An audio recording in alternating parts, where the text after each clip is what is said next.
Bismillahirrahmanirrahim. Assalamualaikum warahmatullahi wabarakatuh. Alhamdulillahi rabbil alamin. Wassalatu wassalamu ala rasulillah amma ba'd. Terima kasih. Insyaallah kami akan membentangkan kertas kerja pada hari ini dengan tajuk Siyak Al-Quran, Hafazan Al-Quran dengan Faham Siyak, satu tinjauan awal. Hafazan Al-Quran adalah satu keistimewaan umat Muhammad sallallahu alaihi wasallam. Al-Quran adalah sebuah kitab yang diturunkan untuk dihafal.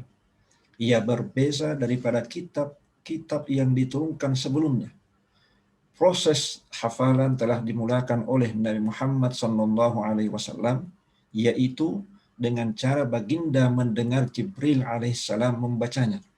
Setelah itu, baginda akan mengulang semula bacaan tersebut kepada Jibril alaihissalam. Maka ini adalah metode terbaik dalam menghafal Al-Quran. Selain itu, terdapat banyak riwayat daripada tokoh-tokoh ulama Al-Quran tentang kaedah-kaedah penhafalan Al-Quran yang diamalkan oleh generasi awal Islam.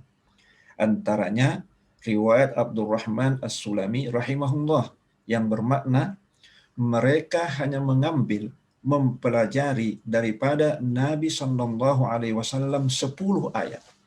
Mereka tidak akan menambah 10 ayat berikutnya selagi mereka tidak mengetahui ilmu yang terkandung di dalamnya dan selagi mereka tidak beramal dengannya. Beliau berkata, kami belajar ilmu dan mengamalkannya. Itu bermakna sebahagian sahabat menghafal Al-Quran 10 ayat 10 ayat. Mereka tidak akan menghafal 10 ayat berikutnya kecuali telah menghafal 10 ayat sebelumnya. Menurut Abul Aliyah rahimahullah pula berkata, ta'allamul Qur'ana khamsa ayatin fa innahu ahfazu alaikum wa Jibril kana yanzilu bihi khamsa ayat. Belajarlah Al-Quran 5 ayat, kerana ia dapat membantu kamu dalam menguatkan hafalan. Adalah Jibril menurunkannya 5 ayat. Jelas daripada riwayat-riwayat di atas, kaedah hafalan Al-Quran yang baik adalah dihafal berperingkat-peringkat dengan jumlah yang ditentukan. Kini, metode-metode hafalan Al-Quran telah berkembang begitu pesat. Terlalu banyak metode hafalan Al-Quran yang digunakan oleh umat Islam di seluruh dunia. Terdapat banyak buku untuk dijadikan rujukan berkaitan topik ini. Tetapi apa yang menarik perhatian adalah kebanyakan metode-metode hafazan lebih tertumpu kepada cara menghafaz teks sahaja. Tidak banyak ditemui kaedah-kaedah hafalan yang dibangunkan bersama kefahaman ayat. Atas kesadaran tersebut, maka dalam penulisan ini ingin mengutarakan satu metode hafazan menggunakan pendekatan metode siyak.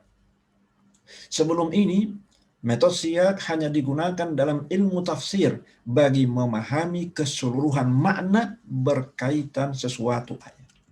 Apa itu siyak? Siyak secara ringkasnya ialah bayanul kalimah awil jumlah al-Qur'aniyah muntazimah ma'ama qablaha wa ma ba'daha. Bermaksud penjelasan kata atau kalimat dari sebuah ayat tanpa keluar dari konteks ayat sebelum dan sesudahnya. Inilah definisi siyak secara ringkasnya. Dan inilah yang digunakan oleh ulama tafsir. Apa hubungan metode siyak dalam ilmu tafsir dan hafalan Al-Quran? Sebagaimana yang telah dinyatakan bahwa siyak dalam ilmu tafsir secara ringkasnya adalah memahami sesuatu ayat dengan memerhati konteks ayat sebelum dan sesudahnya. Manakala faham siyak dalam hafalan pula adalah salah satu metode yang digunakan semasa proses menghafal serta pengukuhannya, yaitu dengan cara memahami kaitan antara perkataan-perkataan di dalam sesuatu ayat, atau hubungan ayat-ayat tersebut dengan ayat-ayat sebelum atau sesudahnya. Memahami kaitan antara perkataan-perkataan di dalam sesuatu ayat adalah penting, karena ia akan memberi fokus kepada kata-kata kunci yang ada di dalam sesuatu ayat.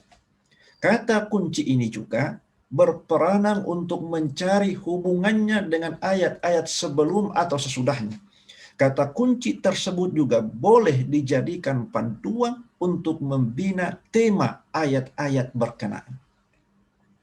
Pembangunan kaedah ini adalah berasaskan kepada pengalaman belajar dan mengajar subjek hafasan Al-Quran di institusi-institusi tahfiz. Melalui pengalaman tersebut dapat dirumuskan bahwa salah satu cara yang membantu pelajar untuk menghafal Al-Quran adalah dengan menggunakan metode siyak. Karena dengan memahami siyak ayat Al-Quran, pembaca telah dapat memahami makna umum setiap ayat sebelum proses hafalan berlaku. Dapat memahami tema-tema utama dalam kelompok-kelompok ayat, serta mengaitkan makna ayat dari satu halaman ke halaman berikutnya dalam mushaf Al-Quran, semua ini akan banyak membantu orang ingin menghafal Al-Quran. Daripada perbincangan yang telah lalu, boleh disimpulkan bahwa metode faham siyak bagi memudahkan proses hafalan dan pemantapannya adalah dengan cara: pertama, memahami makna-makna ayat. Kedua, meneliti hubung kait antara ayat-ayat sama ada yang sebelum atau sesudahnya. Ketiga, memilih tema yang sesuai bagi kelompok ayat yang ada kaitan. Keempat, memerhati kata kunci yang terdapat di dalam ayat-ayat tersebut. Penjelasan kaidah ini akan coba diterapkan pada ayat 83 hingga 85 surah Al-Baqarah. Sila buka Al-Quran ayat 83 hingga 85 surah Al-Baqarah, baca ayat-ayatnya, bermula ayat 83 hingga 85, selepas itu baca terjemahannya, dan fahami dengan baik makna ayat-ayat tersebut. Sebab masa yang terbatas dalam pembentangan ini, sila baca ayatnya sendiri-sendiri, bermula ayat 83 hingga 85. Selepas itu baca terjemahannya dan fahami dengan baik makna ayat-ayat tersebut. Setelah membaca makna-makna ayat 83 hingga 85 surah Al-Baqarah di atas dan memahaminya dengan baik, maka boleh disimpulkan bahwa 3 ayat tersebut adalah berkaitan perjanjian Allah dengan Bani Israel. Tajuk ini juga sesuai untuk dijadikan tema bagi ayat-ayat tersebut. Setelah itu, apabila diteliti lafaz-lafaz yang terkandung di dalam ketiga-tiga ayat tersebut, akan ditemui beberapa perkataan penting yang berulang beberapa kali, yaitu pertama, perkataan pada ayat 83. Wa id akhadna mitsaqa bani Israil. Dan ingatlah wahai Muhammad ketika kami mengikat perjanjian setia dengan Bani Israel. Dan pada ayat 84, wa id akhadna mitsaqakum. Dan ingatlah ketika kami mengikat perjanjian setia dengan kamu. Yang dimaksud dengan kamu yang di dalam ayat dalam bentuk kum, dhamir kum, ialah Bani Israel. Ini contoh perkataan yang pertama.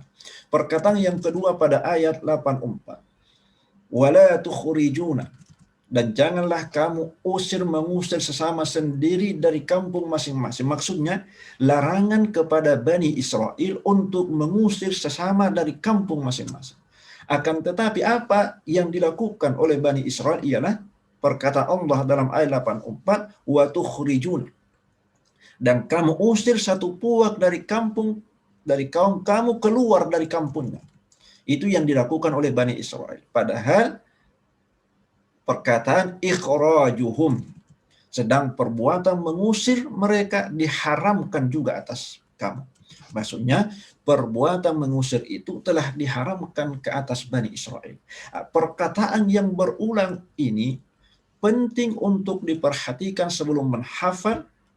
Tadi ayat 83, 84, 85. Ada perkataan, wa idh akhadna mitsaqa bani Israil, dan ada perkataan wa idh akhadna mitsaqakum. Itu yang pertama. Yang kedua, wala tukhrijuna wa tukhrijuna ikhrajuhum.